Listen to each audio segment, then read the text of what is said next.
جو مشرق پڑھے اللہم صلی اللہ علیہ سیدنا محمد وعلی آل سیدنا مولانا محمد وبارک وصلی وسلم علیہ. محبت سے پڑھیے الصلاۃ والسلام علیکم یا سیدنا رسول اللہ وعلی آلک واصحابک یا سیدنا حبیب اللہ. الصلاۃ والسلام علیکم یا رحمۃ للعالمین وعلی آلک واصحابک یا سیدی یا شفیع المذنبین. الحمد للہ وحدہ والصلاۃ والسلام علی من لا نبی بعدہ. اما بعد فاعوذ باللہ من الشیطان الرجیم. بسم اللہ الرحمن الرحیم. الا ان اولیاء اللہ لا خوف علیہم ولا هم يحزنون الذین آمنوا وكانوا يتقون لهم البشرى في الحیاة الدنیا وفي الآخرة لا تبدیل لکلمات اللہ ذلك هو الفوز العظیم. صدق اللہ مولانا العظیم وصدق رسولہ النبی الحبیب الکریم الامین. سامعین احتشام، اعلان ہوا تھا کہ 4 بجے انشاءاللہ اختتام پذیر ہوگی. حضرت خواہ ہیں 13-14-15 منٹ. بس میں صرف آپ سب کی جو یہاں پر آپ تشریف لائے ہیں آپ کا شکریہ ادا کرنا چاہوں گا اور آپ کو یہ بشارت دیتا جاؤں گا کہ دنیا میں اگر کوئی بندہ کسی کے الیکشن کی جلسے میں شریک ہو جاتے ہیں اور اس کی الیکشن کی کمپائن کر لیتے ہیں تو جب وہ شخص برسر اقتدار آ جاتا ہے، ممبر بن جاتا ہے، اسمبلی میں منتخب ہو جاتا ہے، وہ اپنی اسی سپورٹرز کو، اسی علاقے کے لوگوں کو سب سے زیادہ نوازتے ہیں جو ان کی زیادہ چرچے کرتے رہتے ہیں.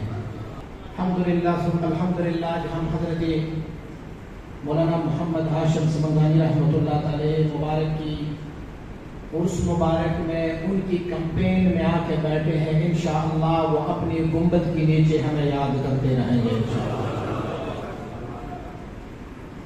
اور میں کریڈٹ دیتا ہوں اور شکریہ ادا کرتا ہوں حضور قبلہ صاحبزادہ مولانا صاحب مبارک کی، مولانا حمید جان صاحب مبارک کی، کہ آج کی یہ بزم جو ہم آج بیٹھے ہوئے ہیں یہ ناممکن تھا، یہ نہیں ہو رہا تھا. اور بالکل آپ کو معلوم ہوگا کہ عید کے بعد ہی حضور مولانا صاحب کی کاوشوں اور کوششوں کی وجہ سے الحمدللہ ہم آج سارے یہاں بیٹھے ہیں، تشریف رکھتے ہیں سارے لوگ. تو جنہوں نے کوئی نیک رستہ بنایا اور اس رستے پر اور لوگ بھی چل پڑے تو ان کا اجر اور ثواب جو عمل کرنے والوں کا ہے، جس نے رستہ دکھایا ان کو بھی وہ اجر اور ثواب ملتا ہے. الحمدللہ آج اس بزم کے ثواب حضور مولانا محمد حمید جان صاحب کے حوالے ہیں انشاءاللہ.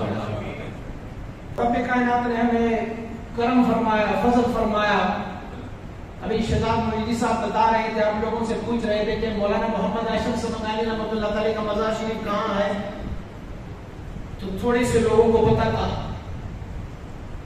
یہ اس بات کی دلیل ہے کہ بتایا یہ گیا تھا لوگوں کو کہ وراثت دادا سے نہیں ملتی، باپ سے ملتی ہے. تو دادا کو بلا دیا گیا، دادا کا پتہ ہی نہیں چلا. بتایا یہ گیا تھا کہ تمہارے باپ سے ہی تجھے ملنا ہے. تو دادا سے کیا، دادا سے کیا لوگے؟ اور اگر یہی نظریہ چل پڑا نا کہ دادا کو کیا کرنا ہے، وراثت تو باپ سے ملنی ہے، میں کہتا ہوں باطن کی جو وراثت ہے اس میں سے اگر آپ نے دادوں کو نکال دیا تو تیرے پاس کچھ نہیں بچے گا. تو ملتے ہی دادا سے ہے، وراثت دادا سے ملتی ہے. تصوف اور سلوک اور طریقت میں، وگرنہ پھر ہم میں سے کوئی بھی مجدد غزالی کو نہیں مانیں گے، ہم میں سے شاہ نقشبند کو بھی نہیں مانیں گے، اور بات پھر بہت آگے تک چلی جائے گی. پھر تو ہم محمد الرسول اللہ کا بھی انکار کرتے جائیں گے. ہم کہے وہ بھی ہمارے دادا رکھتے ہیں نا تصوف میں، سلوک میں. تو اگر یہ کہا جائے کہ وراثت جو ہے وہ دادا سے ملتی نہیں باپ سے ملتی، تو دنیا بھی وراثت تو ملے گی، لیکن دنیا میں بھی آپ دیکھو تیرا دادا نہ ہوتا تو تیرے باپ کہاں سے آ جاتا، تب بھی تمہارے دادا کی وراثت تمہاری باپ کی شکل میں تمہارے پاس ہوگا، دادا نہ ہوتا تو باپ کہاں سے آ جاتا؟ تو اسی لیے ہمیں آج پتہ نہیں ہے کہ مولانا محمد ہاشم سمنگانی رحمۃ اللہ تعالی کیسے. میں نے حضرت مبارک صاحب علیہ رحمہ کو جتنی تعریف اور جتنی دفعہ آپ اپنی مرشد گرامی کی بات کرتے تھے اللہ اور رسول کی اتنا نہیں کرتے. فرمایا کرتے تھے کہ مجھے اللہ اور رسول سے ملایا ہی محمد ہاشم سمنگانی ہے.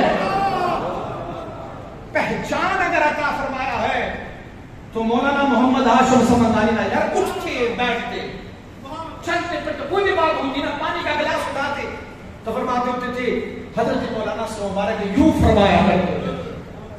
اور اتنے تھک کہ ہم جو آپ مبارک کے ساتھ بیٹھنے والے لوگ ہوتے اتنا ہمیں حضور مولانا صاحب، مجھے آپ کی زیارت نصیب نہیں ہوئی حضرت مولانا ہاشم سمنگانی رحمۃ اللہ علیہ. الحمدللہ خوش قسمت ہے حضور مولانا محمد حمید جان صاحب اور حضرت حیدری صاحب کہ یہ لوگ ان کی صحبت میں رہے ہیں اور مجھے ان کی صحبت حاصل نہیں ہے.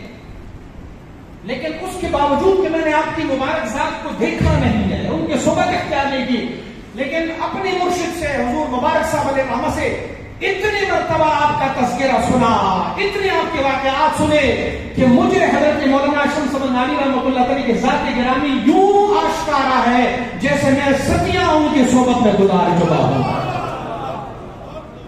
یہ مجھے اتنی آپ مبارک کے بارے میں، کیونکہ حضرت مولانا ہاشم سمنگانی رحمۃ اللہ حضور مبارک صلی اللہ علیہ وسلم کی زبان پر بس ایک کی تذکرہ لیتا تھا. اور اگر مجھ سے پوچھے نا سادان سے آپ پوچھیں گے تو دادا مرشد سے لے کے پردادا مرشد اور اس سے لے کے پردادا مرشد میرے کریم آقا محمد مصطفیٰ صلی اللہ علیہ وسلم کا ساروں کے نام بھی یاد ہے، ساروں کے مقامات بھی یاد ہے، ساروں کے احوال بھی یاد ہے، ساروں کا ذکر بھی یاد ہے. کیونکہ ہمارے مرشد نے، ہمارے والد نے ہمارا تربیت فرمایا میں فقیر ہوں، جو کچھ ہے میرے ان مرشدوں کے وساطت سے ملتا جا رہا ہوگا. مراقبات تو کرتے جائیں گے نا آپ لوگ، نقشبندی شریف میں کوئی بھی مراقبہ اٹھا کے دیکھیں تو آپ کو اس میں سے آخر میں ایک لفظ ملتا ہوگا. وہ لفظ کیا ہوگا؟ اس میں لفظ میں آپ پڑھتے جائیں گے فیض میں ذاتی بیچون بلطیف قلبی من، پھر آگے پڑھیں گے بواسطے پیرانے کے بعد. یعنی کہا کہ میری مرشد کے واسطے سے، فرمایا میرے مرشدوں کے واسطے سے مجھے مل رہا ہے. تو اسی لیے حضور حضرت مولانا محمد ہاشم سمنگانی رحمۃ اللہ تعالی کی پہچان اور معرفت بھی ہم پر لازم ہے. مجھے سعودیہ میں ایک سالک ملا جو بہت بڑے آستانے سے ملے. کسی نے ان کو بتایا کہ مبارک صاحب کا صاحبزادہ ہے. آیا بیٹھا میرے ساتھ مسافر کیا تو بات چیت چلی. میں نے اس کو کہا کہاں رہتے ہو؟ کہا لاہور میں رہتا ہوں. میں نے کہا لاہور میں کہاں رہتے ہو؟ جگہ بتائی، وہاں رہتا ہوں. کس سے بیعت ہو؟ بتایا ان سے بیعت ہوں. میں اچھا. میں نے کہا اخندزادہ سیف الرحمان کو جانتے ہیں؟ کہنے لگے جی جانتا ہوں. میں نے کہا کون ہے؟ کہ مجدد الفسانی رحمۃ اللہ تعالی کے ایک خلیفہ ہے جو آج سے 400 سال پہلے گزرے ہیں. تو قسمت سے ان کا جو مرشد تھا وہ میرے حضرت مبارک صاحب سے ہی بیعت تھے. میں نے کہا یار تیرے مرشد کا تو بڑا کمال ہے، آج سے 400 سال پہلا گزرا ولی جو مجدد الفسانی کے زمانے میں تھا ان سے بیعت ہے اور آج بھی تمہارا مرشد زندہ ہے. تو عمر تو 500 سال ہوگی تمہارے مرشد. تیرے مرشد کا عمر جو ہے وہ 70 سال ہی ہوگی. میں نے کہا کمال نہیں. میں نے کہا جو تیرا مرشد تجھے اپنا شجرہ بتاتے ہیں، بتایا ہوگا کہ میں کس کا مرید ہوں. کہا انہوں نے بھی بتایا. انہوں نے کہا کہ میں پیر ارچی کا مرید ہوں. تو میں نے کہا وہ پیر ارچی کون ہے؟ کہا یہ معلوم نہیں کہ پیر ارچی کون ہے، لیکن بتانے کہ پیر ارچی. لیکن سیف الرحمان صاحب کو میں جانتا ہوں کہ وہ مجدد الفسانی کے دور میں تھے. وجہ کیا ہے؟ اسی لیے کہ ہم نے اپنے مریدوں کو اپنی مرشد کی تعریف نہیں بتائی، اپنی ہی بتا دی بس. کہ میں نے جب توجہ کی تو تیرا حال یہ ہوگا، میں نے تجھے یہ کمال دیا، میں نے تجھے وہ مقام دیا، میں نے تجھے یہ مقام دیا. حضور مبارک صاحب علیہ وسلم فرمایا کرتے تھے کہ میری مرشد گرامی ایک دفعہ میں تلاوت کر رہا تھا، تو جمعے والا دن تھا، اور جمعے والے دن 8واں پارہ قسمت سے میں نے اٹھا لیا. حضور نے فرمایا آپ اونچی آواز سے تلاوت کرو. فرمایا میں نے اونچی آواز سے تلاوت شروع کی. تو یہاں پر دیناً قیما ملت ابراہیم حنیفہ ایک آیت شریف ہے 8ویں پارے. فرماتے میں جب یہاں پہنچا تو میں نے کہا دیناً قیما ملت ابراہیم حنیفہ. تو حضرت نے فرمایا نہیں، دیناً قیما ملت ابراہیم، شد ہے، مشدد ہے. آپ فرماتے ہیں میں نے جب سوچا ایک طرف اللہ کا کلام ہے، دوسری طرف مرشد گرامی ہے، اور مرشد کا مانتا ہوں تو رب کے کلام میں تحریف آ جاتا ہے، رب کے کلام میں تعریف کرتا ہوں، مرشد کا مانتا ہوں، عجیب کشمکش میں پھنس گیا. میں نے پھر سے تکرار کی، میں نے کہا دیناً قیما ملت ابراہیم حنیفا. فرمایا نانا، دیناً قیما ملت ابراہیم حنیفا. میں نے کہا حضور یہ قیمن بھی ہے ایک اور جگہ پر، لیکن یہاں پر دیناً قیمن ہے. فرمایا مجھے دیکھو، دیکھا کہ مجھے فرمانے لگے یہ کاتب سے صحبہ ہوا ہے، جس نے کتابت کی ہے اس سے صحبہ ہوا ہے، نہیں یہ دیناً قیمن نہیں قیمن ہے. آپ مبارک فرماتے، فرمایا اور مصحف لے کے آؤ، اور مصاحف لے کے آئے تو ساروں میں دیناً قیمن تھا. اب حفاظ حضرات موجود ہوں گے تو ان کو پتا ہے کہ کیا. فرماتے ہیں میرا ایک جو میرے دادا سے مجھے ایک مصحف ملا ہوا تھا وہ گھر میں ہے، وہ بلایا جائے. فرمایا وہ مصحف بھی لایا گیا، اس میں بھی پڑھا تو اس میں بھی دیناً قیمن تھا، جیسے میں پڑھ رہا تھا ویسے تھا. میں نے عرض کی حضور میں اس کا ترجمہ آپ کو سناؤں؟ تو فرمانے لگے چھوڑ، ترجمہ مجھے سناتے ہو تم میرا استاد بن رہے، چھٹی کہ تمہاری بات درست ہے میرا غلط ہے. تو فرماتے مجھ سے ایسے منہ موڑنا، اور فرمایا آپ کا منہ موڑنا تھا. اور مجھے جو دو فیض ملتے ہوتے تھے، ایک اللہ رب العزت کی ذات سے، ایک حضور مولانا صاحب کے ذات گرامی سے. فرمایا کہ حضور مولانا صاحب کی طرف سے جو فیض ملتا تھا وہ بند ہو گیا بس. فرمایا حضور بڑے ناراض ہوئے. میں آیا، بڑی تملق کی، بڑی عاجزی کی، اور اس کے بعد حضور مولانا حبیب جان صاحب اور جناب حیدری صاحب، ان دونوں کو میں نے کہا میرے گلے میں رسا ڈالو اور مجھے اپنے مرشد کے بارگاہ میں لے کے جاؤ، مجھ سے غلطی ہوئی ہے، مرشد ناراض. فرماتے حیدری صاحب نے تو کہا میں یہ کام نہیں کروں گا. کہا مولانا صاحب بڑے نرم دل تھے، میرے بات ماننے والے تھے، میں نے ان کو کہا تم لے کے جاؤ گے. تو گلے میں رسا ڈالا، منہ میں گھاس لیے، اور جیسے چوپائے چلتے ہیں فرماتے میں ویسے حضور کی بارگاہ میں حاضر ہوا. حضور ناراض تھے مجھ سے، اور آپ بڑی بیمار بھی تھے. آپ فرماتے کہ میں اس طرح چلتا ہوا بڑی کچھ گساری کے ساتھ جب حضور کی نگاہ مجھ پر پڑی تو آپ مبارک جو ہے وہ یکدم بیٹھ گئے. مجھے کہا نا نا تم زیادہ ایسے مت کرنا، اور مجھے سینے سے لگایا. فرمان میری طرف سے تجھے عفو اور بخشش ہے، لیکن کیا بات ہے، حق بھی تیری جانب ہے اور ناراض بھی میں ہو رہا ہوں. کمال ہے، میں کیوں ناراض ہو رہا ہوں؟ میں نے پھر بھی نہیں کہا کہ حضور یہ تو آپ ہی بہتر جانتے ہوں گے کہ آپ کیوں ناراض ہو رہے. فرماتے میں نے عرض کی حضور آپ بیمار ہو اور بیمار کا دل بڑا نازک ہوتا ہے، اسی وجہ سے آپ ناراض ہو گئے تھے، لیکن خدایا وہ کمال، وہ فیض جو آپ کی سینے سے مجھے آ رہا تھا حضور وہ منقطع ہے، وہ دوبارہ بحال فرما دیجیے گا. میں حضور مولانا محمد ہاشم سمنانی رحمۃ اللہ تعالی نے مجھے معاف فرمایا. حضور مبارک صلی اللہ علیہ وسلم نے حضور مولانا ہاشم سمنانی رحمۃ اللہ تعالی کے ساتھ کیا کیسی تربیت حاصل کی، ایک جھلک دکھاتا ہوں. آپ فرماتے ہیں مبارک بہت بیمار تھے اور رات کو آپ کو نہ پانی کی ضرورت پڑی. فرماتے باہر چاندنی رات تھی، ہلکی کی روشنی اندر آ رہی تھی کھڑکی سے، اور میں حضور کی خدمت میں مامور تھا تو آواز لگائی آپ نے کہ پانی کو.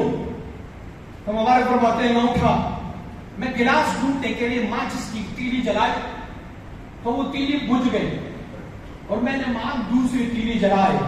جب دوسری تیلی جلائی تو آپ مبارک کے ساتھ تھوک دانی پڑی ہوئی تھی، وہاں سے اٹھائے اور سیدھا میرے چہرے پہ دے مارا. فرمایا خدا تو اسراف کر رہا ہے، بذل کر رہا ہے، باہر سے تمہیں چاندنی کی روشنی نہیں نظر آ رہی، چاندنی کی روشنی اندر آ رہی ہے، اس کے باوجود صوفی کون ہوتا ہے وہ جو بذل نہ کرے، اسراف نہ کرے. اللہ نے مفت میں تجھے روشنی عنایت فرمائی، پھر پلاسٹک اور ماچس کی ضرورت کیا پڑی ہے تمہیں؟ آپ ہمیں فرمایا کرتے تھے حضور مولانا ہاشم سمنانی رحمۃ اللہ تعالی اتنی اشارات اور کنایات سے تربیت فرما رہے. حضور حیدری صاحب فرماتے ہیں ایک دن میں ان کے ساتھ بیٹھا ہوا تو اس دن آپ مبارک اتنی علیم تھے کہ میں نے کاندھوں پر اٹھا کے انہیں حجرہ شریف لے کے آیا، خانقاہ شریف لے کے آیا. حضرت صاحب فرما رہے ہیں کہ اور کوئی صالحین نہیں تھے، ہم دو بندے بیٹھے ہوئے تھے ساتھ حضور کے. دیکھا کہ ایک بندہ اندر سے آیا، سفید داڑھی ہے، سفید امامہ پہنا ہوا ہے، ہم میں سے کسی نے اس کو پہلے نہیں دیکھا تھا. آئے تو حضور بہت علیل کے باوجود علالت کی بھی آپ اٹھ کے کھڑے ہوئے اور ان سے مصافحہ کیا. اس ہستی کی ہاتھوں کو بوسہ دیا اور اس ہستی نے حضرت مولانا صاحب مبارک کی ماتھے پر بوسہ دیا اور پھر دونوں بیٹھ گئے آپس میں اور کوئی باتیں کرنے لگے. آدھا گھنٹہ 45 منٹ باتیں ہوتی رہی. میں نے اس وقت چاہا کہ میں اٹھ کے چلا جاؤں اور حسب معمول مہمانوں کی خدمت مدارت کے لیے چائے لے کے آؤں، کوئی کعبہ لے کے آؤں. حضور نے اشارہ فرمایا کہ بیٹھ جاؤ. میں بیٹھ گیا. میں کسکتا ہوا قریب آ گیا. میں نے کہا میں دونوں کی باتیں سنوں تو کون سی زبان بول رہے ہیں. فرمایا میں نے کان لگایا لیکن مجھے سمجھ نہیں آئی کہ کیا زبان بول رہے ہیں. الفاظ کو میں سن رہا تھا، آواز سن رہا تھا لیکن میں سمجھ نہیں پا رہا. کافی دیر کے بعد وہ بندہ اٹھ کے کھڑا ہوا اور حضرت سے بغلگیر ہوا، مبارک ان کے ساتھ دروازے تک آیا اور پھر وہ مہمان چلا گیا. تو میری طرف مڑ کے آپ نے فرمایا محمد سعید پہچانا کون تھا؟ میں نے کہا حضور نہیں پہچانا. فرمایا تیری ماں مر جائے، یہ تو خضر علیہ نبی علیہ السلام آئے ہوئے. تو میں نے کہا حضور میں ان کو ملنے جاؤں؟ تو میں بات ان سے ملاقات کر لو. آپ اور بات ہے کہ میں بھاگا. ہمارا ایک گلی مڑتا تھا، ایک گلی مڑتی تھی، تو میں اس گلی کے کونے تک جب گیا، پیچھے مڑ کے دیکھا، آگے دیکھا، پیچھے دیکھا، کوئی نام و نشان ہی نہ رہا. واپس آیا، جب آیا تو آپ مسکرا رہے تھے. مجھے فرمانے لگے ملا؟ میں نے کہا نہیں. فرمایا تو خوش قسمت ہے جس سے خضر ملنے آتا ہے وہ تجھے ملنے یہاں موجود ہے. حضور مولانا محمد ہاشم سمنگانی رحمۃ اللہ علیہ، اللہ رب العزت آپ کی درجات کو مزید بلند فرمائے. ہمارے لیے مشعل راہ ہے. کبھی آپ لوگ ان کی سیرت کو بھی پڑھا کریں. دوسرے بزرگوں کو مولانا شاہ رسول تعلقانی رحمۃ اللہ علیہ مبارک صاحب علیہ فرمایا کرتے تھے کہ میں ایک دن ان کے ساتھ ایک سفر میں جا رہا تھا، حضور مولانا ہاشم سمنگانی رحمۃ اللہ علیہ کے ساتھ. فرماتے جاتے میں نے دیکھا سامنے سے ایک چرواہا تھا جن کے ساتھ بھیڑ بکری آتی وہ چراتے تھے.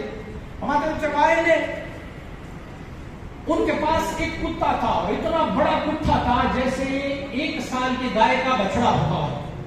تو کہاں میں دیکھا اس نے اور وہ کتے نے ہماری طرف دوڑ لگائی. تو چرواہے نے آواز لگایا کہ وہ مولویوں بچ کے رہنا، میرا کتا پہنچ گیا تب تک وہ چیر پھاڑ کے ختم کر دیں گے تجھے. ہم 2 بندے تھے، ہم حضرت مولانا ہاشم سمنگانی رحمۃ اللہ علیہ کے آگے کھڑے، ہم نے کہا حفاظت کے لیے کھڑے ہو جائیں، کتا حملہ کرے تو ہم پر کرے. تو آپ نے بارے میں فرمایا دور ہٹو. تو فرمایا کوئی 20 میٹر کے فاصلے پر وہ کتا آیا.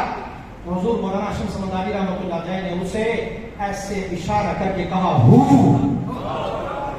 اشارہ فرمایا وہ کتا زیادہ سپیڈ کے ساتھ آ رہا تھا تو اس نے اپنے دونوں آگے ٹانگیں جو ہے وہ زمین پر پلائی اور پسندہ ہوا حضرت کے قدموں تک آ کے اپنا سر حضرت کے قدموں میں رکھا ہے. حضور نے ان کے سر پہ ہاتھ رکھا اور فرمایا بڑا تکبر ہے تجھ میں، قیامت حساب کتاب یاد نہیں ہے تجھے. کتا اتر پڑا رہا. ہم چلے گئے واپس. جب آپ واپس آئے تو وہ کتے کا مالک چرواہا جو تھا نا وہ میرے پاس آیا. انہوں نے کہا تم لوگوں نے میرے کتے کو مار دیا. میں کہا مارا نہیں ہم نے. کہا نہیں، جب سے آپ نے اس کو اشارہ کیا ہوا ہے کتے نے وہیں سر لگایا، سر جھکا کے ادھر پڑا رہا. 2 دن تک نہ کچھ کھایا نہ پیا اور اسی حالت میں وہ کتا مر گیا ہے. حضرت مبارک صلی اللہ علیہ وسلم فرمایا کرتے تھے میں نے کہا کہ ہمارا نفس بھی کتا ہے اور کتے مارنے والا ہمارا مرشد گرامی یہ ہمارے سامنے ہے. اللہ کریم نے ہم پر کرم فرمایا ہے اور اللہ نے ہم پر احسان فرمایا ہے کہ ہمیں حضرت مولانا محمد ہاشم سمنگانی رحمۃ اللہ علیہ کی نسبت مطہر عطا فرمائی ہے. اللہ کریم یہ نسبت تا قیامت کے بعد جنتوں میں بھی یہی نسبت ہمیں ملتی رہے گی اور اس پر اللہ ہمیں استقامت عنایت فرمائے. میں صاحبزادان کی طرف سے نمائندہ بن کے آپ سب کو دعا دے رہا ہوں کہ اللہ کریم اب آپ تشریف لائیں، ہر قدم پر اللہ کریم آپ کو 1000 حج اور عمرے کا ثواب عنایت فرمائے اور اللہ کریم کل قیامت والے دن بھی یہ منظر ہمیں ایسے دکھائے کہ اللہ کریم ہمیں حضور مبارک صاحب علیہ رحمت کی جنڈے تلے، کریم آقا کی جنڈے تلے اللہ ہمیں بھی یہ نسبت عنایت فرمائے.